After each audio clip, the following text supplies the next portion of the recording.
It's an absolute honour to be able to welcome Professor Sir John Byrne to give this year's oration.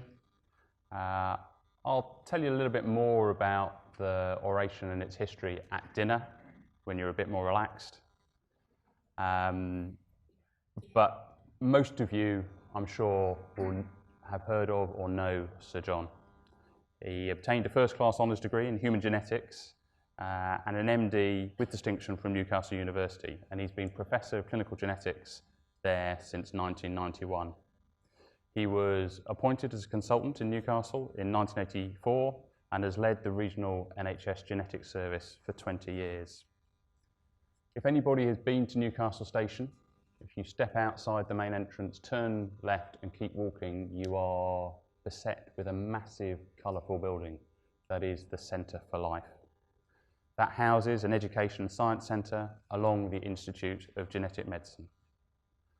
That building is testament to Sir John, and I'm sure that today's oration will give you much more of an insight into the difference that he has made and indeed genomic medicine has made to all of our lives.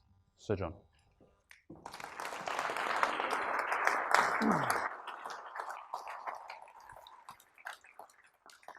Mr. President, ladies and gentlemen, it is a singular honour to be selected to deliver the Harveian Oration, and I am delighted to be here, and thank you for attending. I chose this quotation from William Harvey for my thesis, and I was delighted to see that Sir Archibald Garrod used it for his Harveian Oration more than a century ago, because I think if William Harvey had been here today, he would have approved of clinical genetics, as this quotation illustrates, that we can learn so much from the study of rarer forms of disease. I'm going to talk about clinical genetics alongside genomics, and I hope you'll agree at the end that these two are bedfellows. And my talk will take in three sections. I'll talk about terminology and technology, I'll talk about prediction, and then I'll talk about prevention. And all of my disclosures are listed here. I won't read them out. And also my primary funding sources. So Sir Archibald Garrod is credited with being really the sort of father of clinical genetics. He was the person who realized that Mendel's rules for pea plants applied to alkaptonuria with black earwax and arthritis. And he was inspired to explore the impact of Mendel by William Bateson, formerly of Whitby, a professor in Cambridge and the head of the Cambridge School of Genetics, a rather controversial figure, but he was one of the early proponents of our patron saint's discoveries. And he gave the name genetics to the study of hereditary disorders. Genomics, on the other hand, derives from the word genome, a German term coined in the 20s, but actually Tom Roderick is credited with having invented it over a beer in Cold Spring Harbor. And in fact, my first boss, Victor McCusick, used it for the title for his new journal in the mid-80s, which actually gave it prominence. Ewan Birney, who leads EBI and is chair of our Global Alliance, of which more later, has suggested that we expand that term to include all of the omics, the transcriptomics, the epigenomics, the methylomics, and all the other omics you've heard of, to see this as looking at the big picture. And if we take the term in that context, then in fact it is a very old term indeed, because Thomas Bovary was looking at the cells in cancer and noticed there was something wrong with the chromosomes as a contemporary of William Harvey and Archibald Garrod. So in a very real sense, this big picture view began at the same time at the beginning of the 20th century. And indeed, clinical genetics really launched in the late 50s when Jerome Lejeune realized that the well-recognized Down syndrome was attributable to having an extra number 21 chromosome. Again, looking at the big picture and correlating it with a very obvious clinical phenotype. Roll forward into the 80s, and by now I am immersed in helping to run a genetics service alongside our cytogeneticists and molecular geneticists. And I'll give you one example of how that technological advance made such an impact. So a technique called fluorescence in situ hybridization came along, whereby we could use bits of fluorescent DNA and stick them to their respective partner on a chromosome. This is a family that had a big impact on our practice and on our research. David Wilson, now Professor David Wilson in Southampton, and I were seeing the little baby on our intensive care unit with an interrupted aortic arch and a slightly unusual facial appearance. And we recognized this as a condition called DeGeorge syndrome.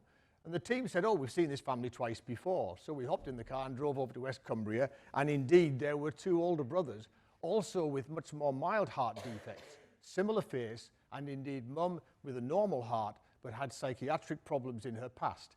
This was the classic 22q11 deletion syndrome that we then realized was much more common than we'd previously thought.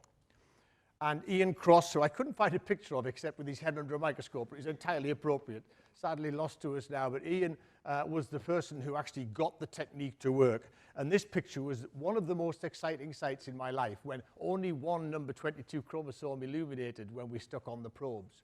It's now a little easier because you can actually tag the end of the chromosome so you know where you're looking.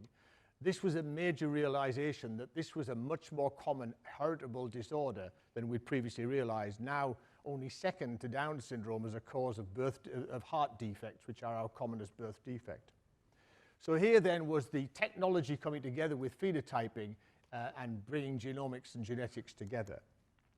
The reason this is such a common disorder and a problem that is across our genome is that there's a chunk of DNA that's duplicated on chromosome 22 about 3 million bases apart. When you make eggs and sperm, you've got to line your chromosomes up side by side. But it's very easy if there's a duplication for them to misalign. When you make eggs and sperm, you always have a crossover. If that crossover hits that misalignment, then you end up with two chromosomes which aren't right. One of them has an extra piece, and one of them has lost a piece. And so that loss of 30 or so genes, that contiguous gene syndrome, accounts for the syndrome I just described. The difficulty is working out which of the genes is the important one, and we spent several years under Pete Scambler and Judith Goodship chasing the genes within that group. This is not an uncommon problem. 4% of your genomes are duplicated. And this from Evan Eichler's group here, sharing a rather dubious cocktail with Alex Harveian at our course earlier this year. Evan runs a fantastic group in North America, and this is from some of his work, showing this enormous complexity of the rearrangements of our bits of our chromosomes. And the point is that our current technology really doesn't see that. The sequencing technology misses a lot of this because we're looking at very small pieces when we're putting this jigsaw together. So we have to use a backup technique using so-called SNP arrays to actually work out when these big rearrangements are present, because they can be hugely disruptive. Roll into the 90s, and now life really started to hot up, because now we had access to the beginnings of the whole genome project. And so we had thousands of markers, where when I began in 1972, we had 32 markers, which wasn't really enough to map anything, but we didn't know that then. But now we had literally thousands of them, so we could start to track diseases in families. And Muriel, I've given this is an example, you'll see why, because this is an end-to-end new syndrome which landed in my clinic in Carlisle in the end of the 1980s. Muriel was said to have Huntington's disease, and yet she could remember all of the dates of birth of her entire family, something I've never actually managed myself. And so clearly, she didn't look like she'd had Huntington's disease for 20 years. And indeed, she had a cousin, Sylvia, and Sylvia was labeled as tardive dyskinesia. She had uncontrollable tongue movements, but again, could do all of the quizzes on the television. And so we started to investigate this further. Clearly, we were looking at a new condition. We tracked down Sylvia's dad's brain in the brain bank in Cambridge, which someone had labeled on a bad day Huntington's disease. It clearly wasn't. There was a big hole where the basal ganglia were supposed to be. And so we set off to map it. And Andy Curtis, the postdoc I worked with, diligently looked at all the markers on all the chromosomes and found the segments that the people in the family we could access shared in common. The problem is chromosome 19 happens to be a very gene-rich chromosome, so this wasn't good enough. Then a tragedy happened, and a lady committed suicide who also thought she had Huntington's disease, and that gave us the extra bit. It narrowed it down to a sufficiently small target. We could start hunting the genes. And when we actually looked at that, this is chromosome 19, and these were all the genes that were in that bracket that might be something to do with the brain. Now, Andy chose to pick on ferritin light chain, not because it's in bold print, but because he'd been reading about brain disorders and the basal ganglia, and sometimes they had iron deposits. So he thought ferritin's something to do with iron. It was an inspired choice.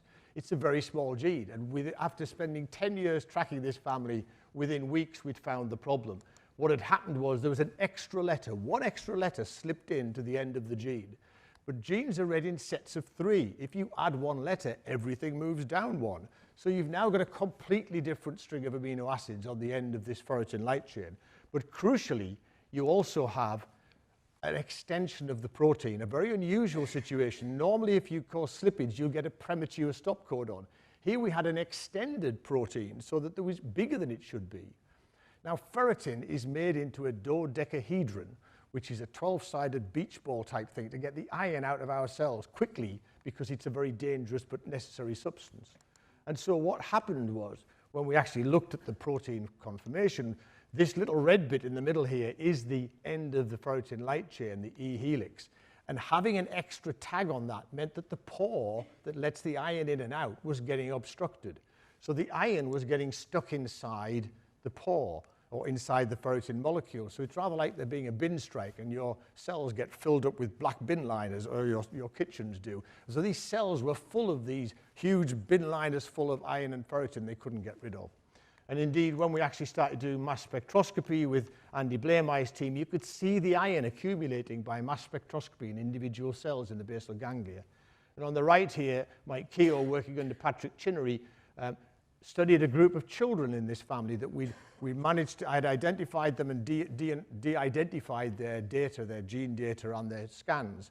And here you can see, in fact, at the age of 10, one of the gene carriers in this family already accumulating iron in the basal ganglia. So we've got a story. It's a treatable condition. We haven't yet treated it, but we hope that this will become a condition that we can cure because we can knock down that abnormal allele and stop this iron accumulation before it causes this destructive change in the brain. So this is just one example, and there are many clinical geneticists in the room who have many more. And literally thousands of Mendelian disorders have been given their identity and indeed in many cases their therapy over the last 20 years. And it's been a very exciting time. All of that was based on the work of double Nobel Prize winner Fred Sanger, a modest and brilliant man who invented the chain termination technique that we call Sanger sequencing. And serried ranks of these ABI machines at Sanger were pouring sequence data out onto the internet in the 1990s to stop Craig Venter patenting it first. And this was a huge exercise, but even by the year 2000, it was still a £100 million exercise to do a whole genome sequence. And then along came Shankar Balasubramanian and his colleagues, David Kleiman and others, and set up Solexa, and they'd come up with a new technique, one of several that appeared in the mid-2000s, but this was the one that won. And these so-called bridge PCRs allow you to develop clusters of tiny fragments of your genome and then sequence them letter by letter. And what it gave us was the Illumina technology. They took over his company and have given us a whole sequence of MySeqs, HiSeqs, NextSeqs, and now the pride and joy of the boy toys in our institute, the NovaSeq, modeled here by Jonathan, my former postdoc. And the NovaSeq was bought for Joris Veltman, our latest head of institute, only $1.5 million. And basically, it is said that you can get 48 whole genome sequences in one run over 2 days. That's a whole genome sequence per hour. And it works out about $1,000 a time, if you could afford to switch it on, of course. So basically, we've now moved from this almost impossible concept of whole genome sequencing to this amazing technology. And I'm sure lots of you have seen this graph 100 times of the collapse in the cost of whole genome sequencing from the emergence of these new so-called next generation technologies. Said to be heading for $100 a time, but of course, as long as Illumina have the market to themselves, unlikely to get there. But nevertheless, clearly a major step forward. And so we were called upon to put together a report called Building on Our Inheritance. Sir John Bell was its chair. I chaired the technology section. And we put an argument to government. And of course, thanks to John's persuasive charms and our former Prime Minister's enthusiasm for this topic, we ended up with the 100,000 Genomes Project. And Sir Mark Caulfield, has been the fantastic leader of that organization, and I've sat on the scientific advisory board. And we've now hit, I learned in this room last week, 116,268 whole genomes sequenced with about £500 million of government money, which is a truly amazing achievement. But of course, we now have to turn that into clinical practice, because the idea of this was not simply to collect whole genomes, but to make a transformational change to our healthcare. Again, another member of the aristocracy, Dame Sue Hill, my friend Sue, a formidable leader and is the accountable officer for NHS England, and her task has been to take that information and create our new National Genomic Medicine Service. I'm not going to even begin to dissect this amazing diagram, except to say that there are now 7 genomic hubs around the country, and our hospital holds the one for Yorkshire, the North East, and North Cumbria. Our high throughput lab will be in Leeds, and it's a partnership between Newcastle, Leeds, and Sheffield. And the idea is that we pool our resources and we upskill so that we can start delivering whole genome sequences at scale into healthcare.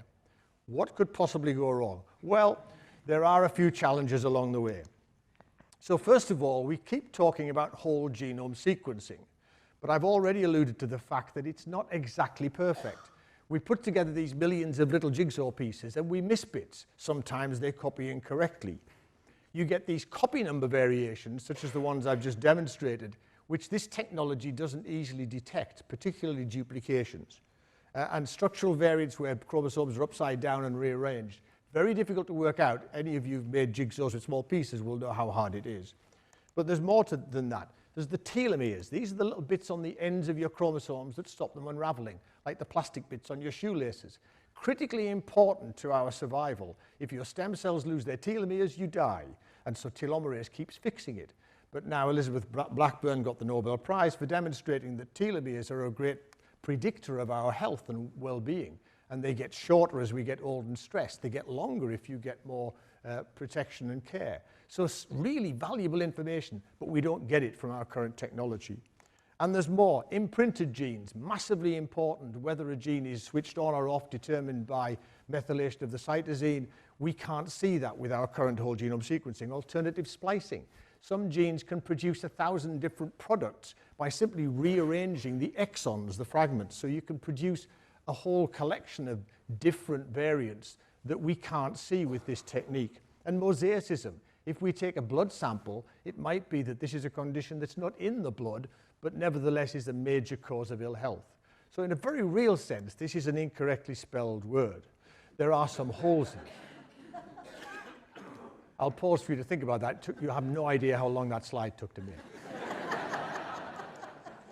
Now, there is light at the end of the tunnel because, in fact, long-read sequencing, which Evan Eichler is a great proponent of, and this again is one of his slides, demonstrates that there is another approach. You can sequence huge, great long fragments of DNA, very error-prone, 10 to 15% errors, but they're random errors. And if you get enough of those fragments, as this demonstration diagram shows, this is across a gene called SHANK3, the blue gene is at the bottom, you can see that the Illumina sequences missed key parts of the gene, whereas long-read sequencing can see it. The good news is it's very effective. Any of you with grandchildren who've made jigsaws with big pieces know it's easier than making jigsaws with little pieces. The problem is it's more expensive. And at the moment, it's about £3,000 to generate one of these, so it's not ready for prime time yet. But significantly, Illumina are in the process of buying PacBio, which is evidence that they can see the writing on the wall. We're still in the game here because the other major player here is Oxford Nanopore, a slightly different technique, pushing DNA through a hole. Same problem about making mistakes, but this can detect methylation and it can read huge long sequences. So there is great hope that these big new technologies will fill the gaps that currently we can't fill. But of course, as it gets more and more industrial, then it also becomes more vulnerable, in a sense, to competition from the little guys. So Thomas J. Watson is said to have said that the world would need 5 computers when he was head of IBM. In fact, he never did say that. But Douglas Hartree, who was a very eminent computer scientist in Cambridge, did apparently say, and it is on record, that the 3 digital computers they were in the process of building should answer all the needs of the British Isles for the foreseeable future. Now, in fact, in 2015, we passed 2 billion computers in the world. We wear them in our pockets, in our wrists, and so on. So, in fact, there is another dimension to this. Can we take the technology closer to the ground? And this is where I have to declare my interest, because I chair a small company called Quantum DX, and we have been working on this for about 12 years. And in fact, George Freeman, when he was Minister for Life Sciences, is holding one of our early prototypes. Interestingly, it looks quite small there. The one that we actually now use is quite a bit bigger, because when we went out into the markets around the world in Asia, Africa, and in South America, they said, don't make it too small, people will steal it. And so we've actually made it a little bit bigger. Big step forward when we met Bill, and in fact, Elaine and John O'Warburton. That's interesting. We've got Elaine Warburton twice. Don't tell John I said so. This is Jonathan O'Halloran. Slight mistake there. Sorry, Jonathan, if you're watching from the other side of the world. They are currently in China or somewhere talking to our future partners. But Julian Warburton is here, who's in the audience as my guest, and for many years ran the finance of the company. And so we've now got a device. This is a prototype device being trialed in Peru, doing HPV testing. Human papillomavirus, a major cause of cervical cancer, and now increasingly head and neck cancer. And in the low and middle income countries, we just don't have the laboratory capacities to identify the persistent viral carriers who are at high risk. And so we can actually do that with this device. We can extract, amplify, analyze by hybridization, and then photograph and report whether you have any of these HPV types. And Julian is currently taking a picture of that slide to send it to Jonathan. So I'll say again, that's Jonathan O'Halloran, the brains behind the operation, okay? So we've got a whole range of targets, and in fact, infectious diseases is where we're focusing our attention, because no one can dispute that being able to diagnose drug-resistant TB at the bedside or under an arch with a battery-operated device has to be better than sending a sample off to a far distant lab in another city. And so we've now redesigned off the experience of last year in Peru. We've now made it into a box that you can stack, so you can have lots of them running simultaneously, front loading. It sucks in the cassette rather than you pushing it in. And we developed this rather clever little sample caddy so people can do their own DNA test. You put your swab in, whether it be a urine swab or a mouth swab, and then add it to the cassette. The cassette takes its sample, and away you go. So this is something that one could envisage being in pharmacies, being in health centers, and it is battery operated, so in fact it's resilient to the problems of power supply in low and middle income countries. So we're hoping that this will do, because we are one of many. There is now Darwinian competition. We think we are the fastest and the cheapest. We can make these cassettes for under $4. And so we're actually getting to the point of being able to do targeted DNA tests to answer specific questions very fast. And even if we don't win, one of these players will. So indeed, what we're going to see is a combination, as with computational developments, the big operations doing big sequencing, and then the little stuff down near the ground wherever it's possible. So how am I doing for time? I didn't say in the chat, but I'm hoping that's okay, Mr. President. So that's the first section. Section 2 is prediction. So prediction is at the essence of working in clinical genetics. You meet families, you meet well people. It's kind of easy being a doctor in many ways. People come in sick, they want to know what's wrong with them, can you make them better, and what the future holds. In a genetic clinic, you see people who are well, whose relative has died or got a problem, and they want to know, why did this happen? Will it happen again? Are there any tests? And these are the questions that attract our attention. And even though we can sequence the genes and identify the causative gene, there's still a long way to go before you can answer all of those questions. So this is Trudy and Lauren, who were the pin-up girls for our institute brochure a few years ago. I saw Trudy when she was 11 and diagnosed her as having a slightly unusual form of Noonan's syndrome. And indeed, her daughter, as we suspected might happen, inherited the gene from her and presented with a heart defect and the classic features of Noonan's. But we didn't know which gene it was. And we sent their DNA all over the world. It took about 12 years to eventually track down the RAF1 gene. And we used to sit about a decade ago in dark rooms looking at slides, and the clinical geneticist in the room will remember this, saying, can we differentiate all the subtypes of Noonan syndrome and its close relatives and decide which gene to sequence first? Till we decided, why don't we just sequence them all? And because it turns out that there's a whole set of genes, so-called RASopathies. These are all genes in the RAS-MAPK pathway that any one of them, when it's disrupted, can produce this phenotype. So we have one syndrome, but we can get lots of genes causing a similar phenotype, but with significant differences between the subtle subtypes. On the other hand, I'm hoping somewhere in the room is my good friend Tom Shakespeare, who is in the middle there. He has achondroplasia. He has a point mutation at position at 380 in his FGFR3 gene, and that means that he has an overactive FGFR3, so his bones fuse too soon. But a slightly different position for that missense mutation would have either produced hypochondroplasia, a very slight shortening because the gene is only slightly overactive, or at the other end, thanatophoric dysplasia, death-dealing dysplasia because the ribs are so short you can't breathe. So these are missense variants in the same gene, producing wildly different phenotypes. So it isn't simply a case of saying, I know the gene, I know what's going to happen. You need to actually understand the interactions of individual alleles to answer these questions. We have been hugely fortunate in this country because we've had a tremendous project called the DDD project, led by these stalwart members of our community. And the idea was to first use panels and then use exome sequencing. Remember, looking at the 2% of your genome that is the coding segments, and looking at the parents and children of the families we couldn't solve. My small contribution was I was leading a group called the Collaborative Group on Genetics in Healthcare for the Department of Health.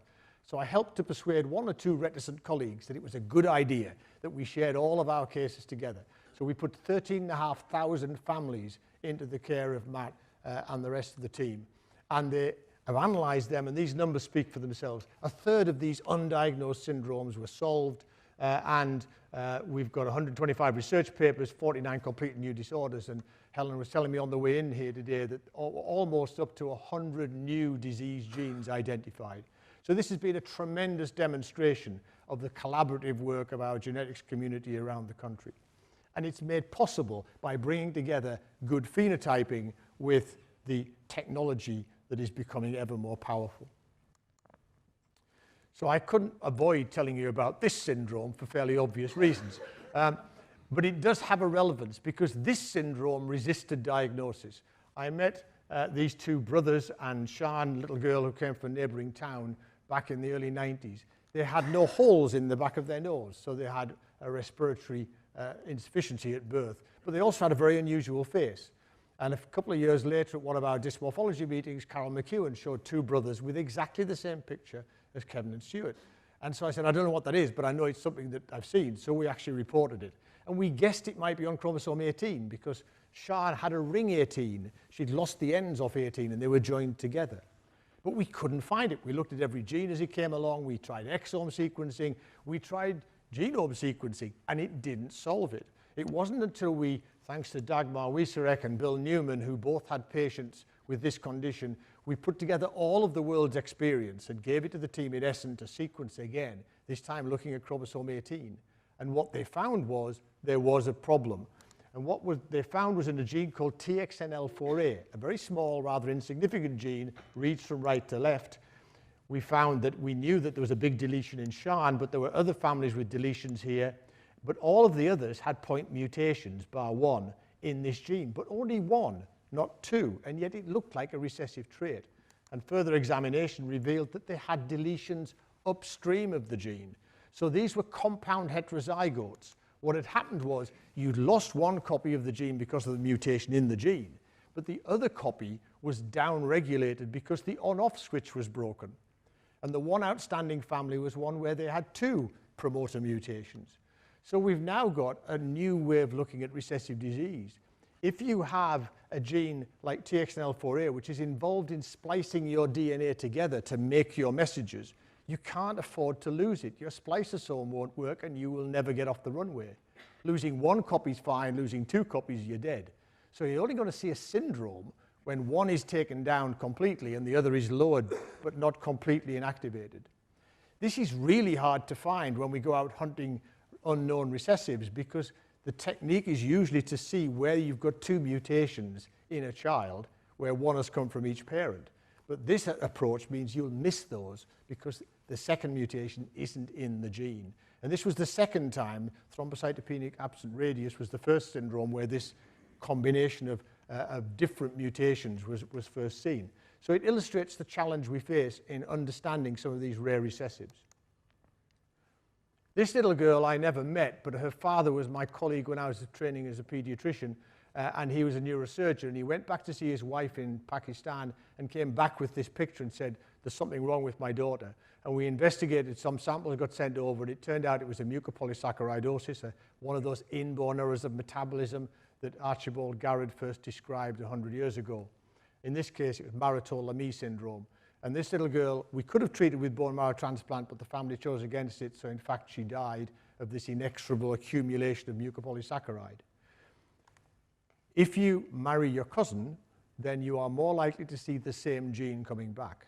The surprising discovery of recent years is that we all carry, probably on average, about 2 severe recessive diseases. So if you marry a cousin, then and in fact, we know that this is a burden from the work of Eamon Sheridan and colleagues in Bradford and colleagues here colleagues in Birmingham showed similar. Sarah Bundy showed this in the 1980s.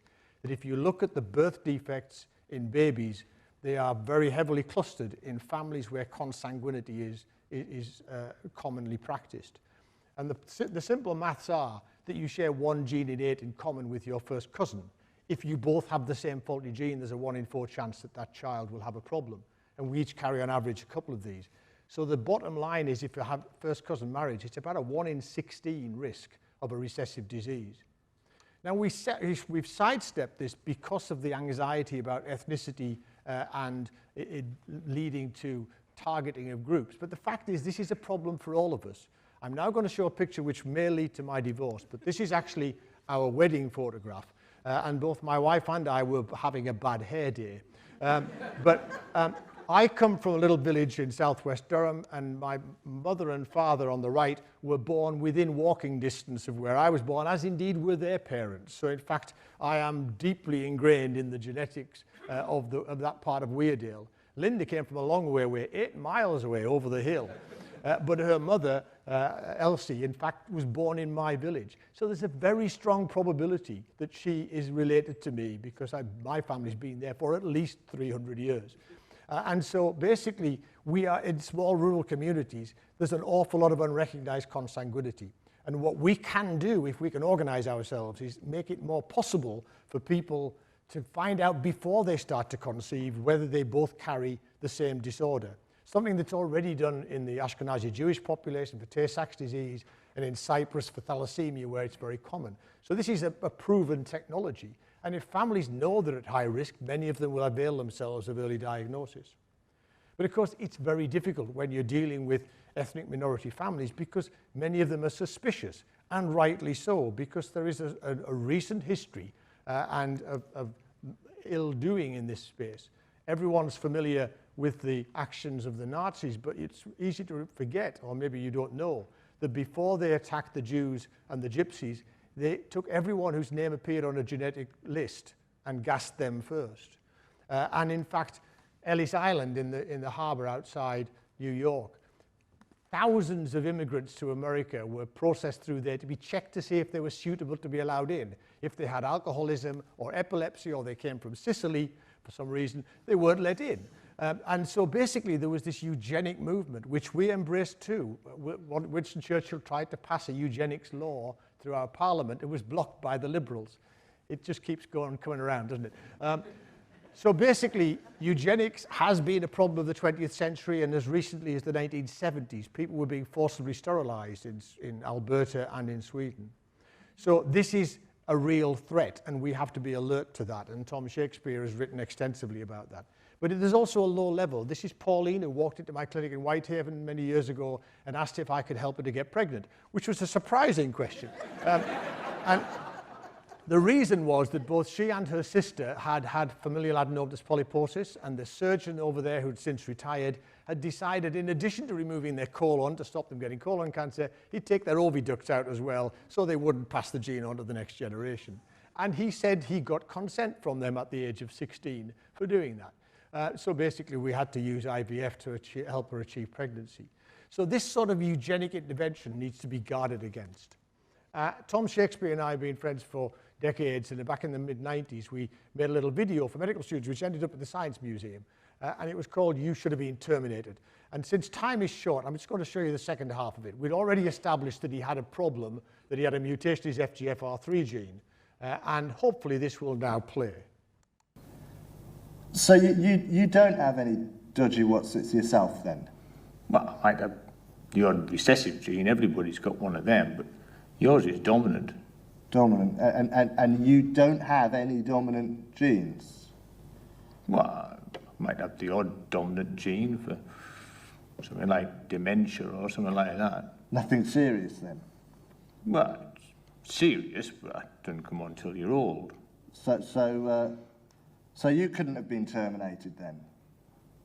Well, you could. You could? But you wouldn't want to. No. Because, I mean, I was able to be a doctor and Yes. have kids and things. What, like me? Yeah. Right. So that was really just to illustrate in a brief moment the challenge that we face, because as this technology becomes ever more accessible in early pregnancy testing, we're going to face more and more of these sorts of questions, and we need to be alert to that and animated in our discussion of it. I bring us now to our Secretary of State, Matt Hancock, who some of you will have seen those of you who read The Guardian, that he was very excited that he'd had Peter Donnelly's prostate cancer test, and he'd been told he had a 15% risk of getting prostate cancer and was going to see his GP about it. It was pointed out that as a man of his age, he had a 12% risk of prostate cancer anyway, so in fact this probably wasn't a good use of his GP's time. But there is a serious point to this, that in fact people aren't very good at risk. And if you give, I mean, you can see this from two sides. There is no doubt that prostate cancer is a huge burden. 11,000 people a year die of this. And in fact, I was, thanks to our Pro-Vice Chancellor, now Vice Chancellor Chris, started a little program in our university. So we all got our health checks. And I said, oh yeah, I'll do the PSA. And my PSA doubled over about 3 years. And so our professor of surgery has separated me from my intermediate grade cancer of my prostate. And I was out in 36 hours, which you have to agree, I hope, is a good thing. But the fact is that I only had access to that because I had access to that extra level of healthcare. And so we get into a dilemma about use of resources. This gives me the opportunity to mention that I now chair Newcastle Hospitals, and in 2016 we were the only large hospital to be deemed outstanding by CQC, and this year we just got it again. And so I just thought I'd mention that for the colleagues from London. And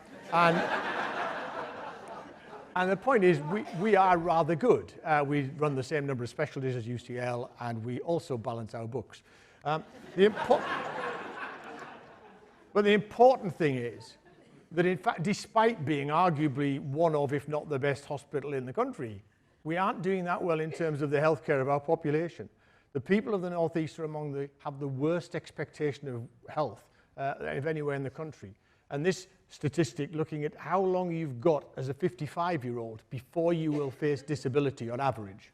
So if you go to where the rich people live out at Darras Hall, they can look forward to about 20 years of healthy life. If you go to Jesmond, where we live with all of the academics and the professionals, it's still pretty good. But if you stay on the metro and go around to Byker, where Ant and Dec made their name, it's 64.5. It's a decade less in a 20-minute metro ride across the city. And the fact is, I know we're all going to say it's not our fault, it's all about social care and housing and work, etc. But of course, the integration of social and healthcare is something that we're very passionate about. We're working with our GP teams now, 7 primary care networks, because we need to solve this, and it is our problem. And if we divert ever more of our resource into checking out the worried well, that resource has to come from somewhere, and our ability to reach out to people who are actually already sick becomes impaired. And in fact, this isn't a new idea. Julian Tudor-Hart, who actually died this year, wrote in 1971, the inverse care law. We devote a disproportionate amount of our resource to looking after those who least need it. And so we as professionals in our college need to constantly be aware of our job is to look after the whole population and not just look after the ones who could buy their whole genome sequence and ask please to be tested for whatever disease they think they might be going to get at some time in the future. This brings me to polygenic risk scores, which are a real issue. So this is the very exciting new kid on the block, which takes us back to the polygenic inheritance of Galton, which I'll come back to in a moment. But this paper from Kira caused great stir back earlier a year ago in Nature Genetics, where they pointed out that if you just look at the big picture, you can identify people who are at very high risk. Sufficiently high risk, they could be treated as if they have a monogenic disorder. And so, in fact, they said, for example, people with coronary artery disease at the extreme of this distribution are 3 to 4 times more likely to have a heart attack. Nick Wald wrote a very nice paper with Robert Old just earlier this year in the American Journal of Human Genetics, pointing out that that odds ratio represents a 15% detection rate for a 5% false positive rate. We can't afford to use tests that work on that level, and indeed the burden on the system would be intolerable. So the danger we face is huge. The good news is we have a single-payer system. We can resist this. In other countries, they are actually disappearing under the weight of expectation. So the idea came from Francis Galton, who also came up with eugenics. This was one of his better ideas because he realized that some traits were running in families, and he chose height as his classic example. So this was his paper from the late 19th century where he said children regress to mediocrity. This was not a comment on their scholastic ability, but on the fact that if you looked at two tall parents, their children were actually slightly more likely to be closer to the mean. There was a mathematical relationship between the height of the children and the parents. And this was eventually brought together by R.A. Fisher when he realized that if you had lots of little Mendelian genes added together, then you could create a Gaussian distribution. I could never cope with the math, so I invented a new population where there are only 2 genes determining how tall you are and only 2 alleles at each, heads or tails, and of equal proportion in the population. And even there you can now see the Gaussian distribution. At either end you've got 4 heads or 4 tails, but in the middle you could have 2 heads or 2 tails, and there's 6 different ways of achieving that. So you've got a 1 to 4 to 6 to 4 to 1 distribution of your height. Why have I chosen this? Because I now share with you my other medical problem. I have had a genetic disorder since adolescence. I walk into doorways. And this came about when I grew about a foot taller than everyone else in my class. So imagine that I was in this population and I had this frontal hematoma, and Mark Caulfield came and said, let's do a whole genome sequence analysis of all the people with frontal hematomas and find the gene for this. So we do the study. And what we find is that we find one of those genes, but we only find one of them. We call it bump your head 1 or BYH1.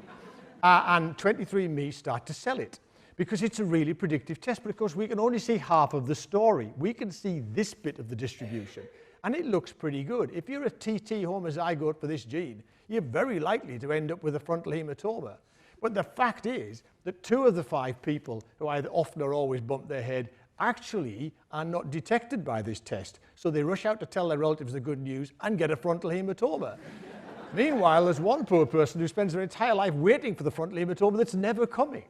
Now, this is as good as it gets. 2 genes, 2 alleles, no gender difference. It doesn't matter if your mother loved you or fed you as a baby. The fact is there are 700 genes and counting determine how tall you are, never mind your experience in the womb and beyond.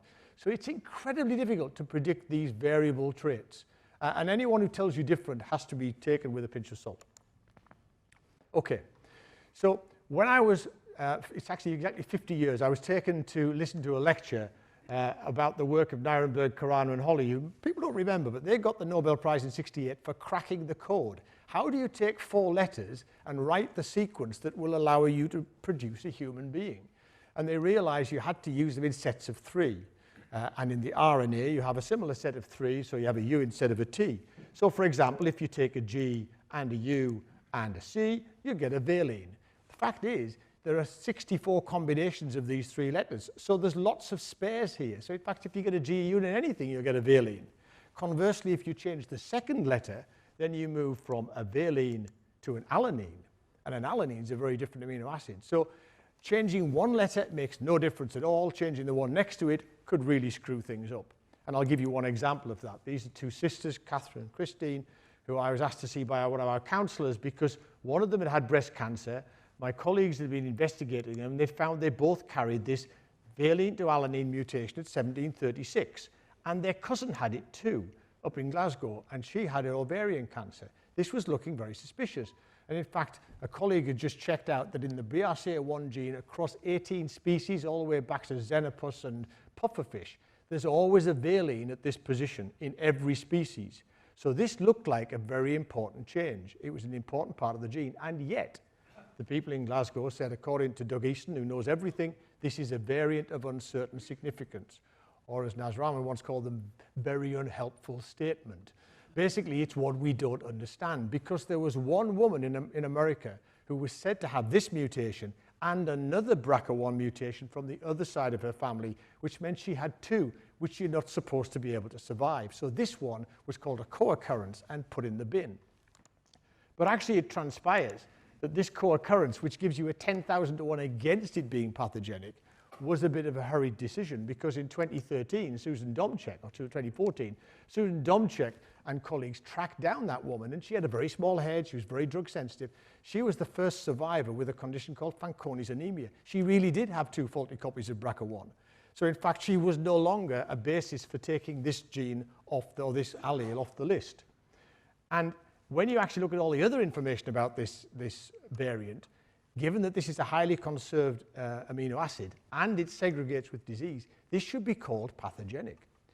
So I did something naughty. I became a secret shopper. I went around the country pretending to be their sister with the help of clinical colleagues and saying, should I have my breasts removed? And so the answer was quite interesting. So in Glasgow, they said, well, we think it's a 3, but it might be a 4. I should say that a 1 is okay, 5 is pathogenic, 3 is in the middle, variant of uncertain significance, 4 is probably pathogenic. So they were calling it a 3, but it might be a 4. In Leeds, they already knew the answer. In Manchester, they'd said, oh, we think this is a 4, likely pathogenic. Cambridge said, oh, it's pathogenic, marks on the paper. Southampton did a lot of work, and they eventually concluded that it was a high-class 3, which is an adjective I'd only previously seen used by Humphrey Bogart in old movies about ladies of the night. So basically, we've got a whole spectrum of diagnoses for the same question across our NHS. Somebody's going to get sued for this. I should say that before I was beaten up by my clinical colleagues, I paid for them all to go to the European Society of Human Genetics in Glasgow to pay for my subterfuge, because they'd spent about 8 hours getting a variety of answers about the same question, whether or not they knew about the new piece of information and before the old. And so we need to gather this data together. And geneticists have been on this for 20 years now, but everyone's going to realize how important it is. Johan Den Dunnen produced this fantastic software, LVD3, which is used by about 730 databases around the world now, and is part of our Human Variome project, which we're currently moving into Hugo. Meanwhile, we've got ERDOC in Europe, we've got Insight looking after the hereditary bowel cancers. Heidi Ream has got funding for ClinVar, which collects these variants. There's Nomad, which looks at all the normal stuff, and a whole collection of these. And I can't not mention Decipher, because Helen won't let me go home if I don't, but Decipher, run by Sanger, brilliant software which allows us to gather not only single mutations but also structural variants. And then great news that Claire Turnbull at ICR was given funding from Cancer Research UK to put together all our British variants. The fact is, this is a bit of a dog's dinner. This should be on the World Health Organization's radar. We should be doing this as a global exercise, all pooling our knowledge, so that we're not making it up as we go along and wasting huge resources. I'll leave you to ponder that. About the same time as we were doing that experiment, Angelina Jolie announced that she was having her breasts and ovaries removed because she carried BRCA1 mutation that killed her mother. At a stroke, she became one of the 3 most important people in educating the world about the importance of DNA. The other 2, of course, being Monica Lewinsky and O.J. Simpson. And so, as a result of her efforts, our referrals doubled and never went down again. So we were launching this new get-together of the geneticists and the genomicists called the Global Alliance for Genomics and Health, and I suggested, why don't we do BRCA1 and BRCA2? Because they're the ones everybody's heard of. And so we did the BRCA challenge, and Stephen Chanik and I were deputed to chair it. We got together all the people who know what they're talking about in this space, and we started to pool this together. And it took us about 5 years, but now Melissa Klein has lead authored this paper which came out a few months ago, which actually has produced the BRCA exchange. And at the time we started, we could find 6,000 variants in these 2 genes. We've now got more than 24,000 deduplicated variants, all in a public website. And not only is it accessible, it's also got protein configurations. It's got an app, so you can follow your favorite variant, and it'll tell you whether your variant's changed from a VUS into a pathogenic. And we've got a team led by Mandy Spurtle, who's working their way through sorting out which ones are and which ones are not pathogenic. A big boost for this has come from the work of Greg Findlay, who under Leah Starita and Jay Shendu, Jay presented this 2 years ago at our BSGM here. This is a brilliant functional assay for BRCA1. So basically what Greg did was saturate gene editing. They actually changed every letter in the BRCA1 gene where the hotspots were, and they put every possible letter into the gene and then inserted the new gene into a cell line dependent on BRCA for its survival. And then you just grow the cells. And if you've changed the letter and it kills the cell, you know it's a pathogenic variant. So these sorts of functional assays are hugely helpful to sorting out this mess. And functional assays are something that's been very close to my heart because I'm interested in hereditary bowel cancer. And here we've had a functional assay, in fact, 2 functional assays for a long time. And one of those is mismatch repair immunohistochemistry, looking for the 4 proteins of this mismatch repair system. As we sit here, every one of you, indeed every living creature on the planet, is using these proteins to spell check their DNA and make sure that when it's copied correctly, and particularly the repetitive bits. And if you inherit one faulty copy of this gene, if any cell loses its second copy, you've got a problem. And so we can actually look for the missing protein, or we can look at the Promega assay. But this is really old-fashioned Sanger sequencing, and it's hard to do. So what we've done is invent a new one, which we thought we'd call the Newcastle assay. So here we've taken shorter repeats linked to polymorphisms. When we amplify them, we can look to see not only whether the segment is repeated correctly, but also which letter it's traveling with. That then allows us to, with a barcode in the system to actually identify molecules, we can actually tell noise from signal. So if a 9's become 8, if it's as likely to be the red as the green, that's just noise in the system. If it's red or green, then that's a signal. So that means we can sort out those stutter peaks and actually make a very clean separation. And here are our confirmations. So we can either, with just 6 of these markers, tell you whether you've got a microsatellite unstable tumor, which might be Lynch syndrome or hereditary cancer, or not. So we're hoping to roll this out at scale in the near future because this is very scalable. The nice thing is we can also throw in other information like BRAF V600E. So these functional assays complement just simply looking at the sheet music. It's much nicer to listen to the music as well to understand what's working and what isn't. My final segment, Mr. President, is prevention. So these are 2 of the patients who helped us discover the cause of Lynch syndrome, that mismatch repair system. Their DNA we sent over to the States. And in fact, 75% of people who carry a mutation in the MSH2 gene will develop cancer by the age of 75. Their granddaughter was 18 when she got her cancer. Bertha had endometrial cancer. Ted had colon cancer 3 times before he died of it. This is an eminently treatable, preventable condition. We've also got other very low-hanging fruit. Hypercholesterolemia. Probably 200,000 people in this country have a mutation in one of 3 genes. They're at exceptionally high risk of dying of a heart attack. We can cure them by getting them at 18 and putting them on statins. Hemochromatosis. Harry came from my town. Everybody thought he was a healthy man. He always looked tanned because he stored iron.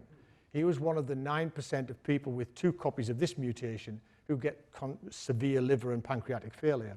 But in fact, this work that's just come out, I'm not going to try and pronounce this name, from a UK biobank, looking at people with 2 copies of this mutation, they get all sorts of chronic problems, frailty, sarcopenia. This is curable by becoming a blood donor. Simply losing extra blood means we can diminish the iron deposits and solve a problem. 10 to 15% of us carry this. About 1 in 250 to 1 in 400 people are affected by it. This is eminently treatable. 500,000 people are covered by these 3 conditions, and we should be doing something about it. But my favorite subject is Lynch syndrome, and these are the people who helped me do this last experiment. So back in the 1980s, I met this family, and this little boy had FAP, but he hadn't yet got the polyps. And I thought, wouldn't it be great if we could actually do something to prevent it? So we started a trial. And the idea was that we'd find people with a genetic predisposition and give them stuff to see if we could stop it happening. And we started with FAP in 1993, but then Lynch syndrome came along in that year, and this was the first family to get a diagnostic test. So he said, this is a much better disease to work with. So we set off on CAP2. And we chose to use 2 interventions which epidemiology said might work, one of them being aspirin. That's Henry Lynch in the stripy shirt there. And we set off to do this in the mid-90s. And we chose aspirin because all of the epidemiology said that people who use a lot of aspirin get less cancer. one exception being Paganini Hill, I'll come back to. All of that evidence weighed in favour of using aspirin as an anti-cancer agent. So we found 43 centres in 16 countries, 1,009 gene carriers. We randomised them and we followed them up for several years. We couldn't get America to join, and San Paulo didn't really join because the customs impounded our little packets of white powder and tablets, which they didn't like the look of.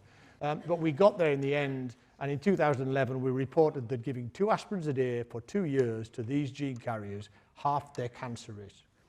It looked too good to be true, so we carried on following them.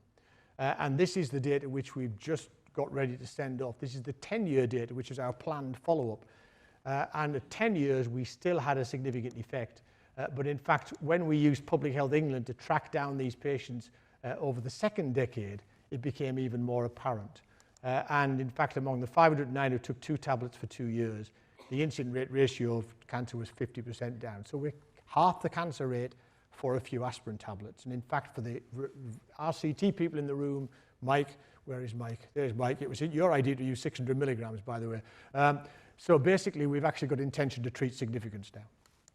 So this is very exciting because we only treated those people for 2 years and most of them stopped taking aspirin. So it's a very long-lasting effect. Others have shown the same effect now. Peter Rothwell, looking at the old aspirin cardiovascular trials, has shown that at about 5 years, the 2 lines separate. And Nancy Cook went back to the Women's Health Study where they gave alternate day aspirin to women in America. And when they, after 10 years, when they finished the trial, when they went back, they found that, in fact, they'd stopped getting cancer, or they had a reduction in their colon cancer rate as well. So something's going on that colon cancer is reduced by aspirin. And so we're now doing an imaginatively named CAP3 trial. We've recruited 1,882 people to take 3 different doses to see whether we can get the same benefit from a smaller amount. And that's taken a long time to recruit. We finished recruiting earlier this year, and Nick will reach 5 years at the end of this month, in fact. So we'll follow these people through, but the good news is NICE believe us already. So they recommended this August that people with Lynch syndrome should be given aspirin, which has only taken a decade to convince them of, which was pretty good going. Why does it work? Well, the Reverend Edward Stone of Chipping Norton found aspirin in salicylate, Salix alba, the white willow. This, of course, is not the Reverend Edward Stone, it's the Vicar of Hexham, but they all kind of look alike. And this is the original report in the Royal Society where he noticed that plants are not equal in every place. Plants make salicylate if they get infections. And in fact, they use salicylate to cause programmed cell death to defend themselves. And so when you look at a plant with a damaged area, salicylate is released. Our diet contains no salicylate. We grow plants in greenhouses. They don't get infected anymore. So we've taken an essential nutrient potentially out of our diet. So before the people who are older than me in the room rush off to buy some aspirin, I have a warning. This study just came out of people over 70, and it transpires that they are at increased risk of cardiovascular disease or of GI bleeds, I should say, but also their cancer rate didn't go down. And it's too early to say that for sure, but in fact, the side effects of aspirin in the old are significant. They rise exponentially from the age of 64 onwards. And so using aspirin in the 70s and 80s is unwise and is probably best avoided. And in fact, when we go back to Paganini Hill, he was the outlier because he used people over 75 in old people's homes to do his trial of aspirin. So aspirin doesn't work in older people. And we've got a grant this week to try and answer the question why it is. Because Rob Taylor in our mitochondrial group and the team showed 10, 15 years ago that as we get older, our crypts lose their mitochondrial function. And so by the age of 70, 10% of your colonic crypts no longer can do apoptosis properly because they haven't got functioning mitochondria. And Laura Greaves is now a welcome fellow in our medical school. And so we've just got a grant to run a project with her because what she's shown in the mouse is that the mitochondrially deficient mice with polyp-prone mice, they are less good at apoptosis if you damage their mitochondria. So there might be a story here. Aspirin's driving apoptosis, and we're failing. That's the end of my story, Mr. President. I'd like to just finish with one final story from our son, Jamie. When he was 4, he planted a conker in our yard because he said he wanted to build a tree house. I didn't have the heart to tell him it was going to take a while. In 2003, he's now standing next to his tree. It's substantial. And I used to say in 2003, personalised medicine's coming in, so is Jamie's tree house.